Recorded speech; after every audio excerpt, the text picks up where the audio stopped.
Receba uma mensagem para sua semana. Essa carta fala de liberdade. Não aquela liberdade barulhenta, radical, mas aquela liberdade silenciosa. Aquela liberdade de soltar aquilo que não te pertence mais.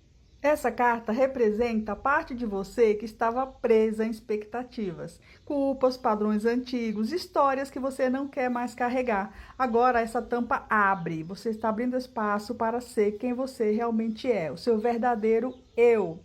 Você não precisa mais se encolher onde você não cabe mais. Você precisa voar, você precisa ser feliz, você precisa viver com leveza. Você não tem mais a obrigação de agradar.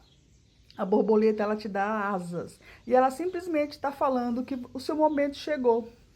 Abra-se para a sua vida. Abra para essa vida de leveza. O universo está abrindo caminhos. Basta você não voltar para o pote.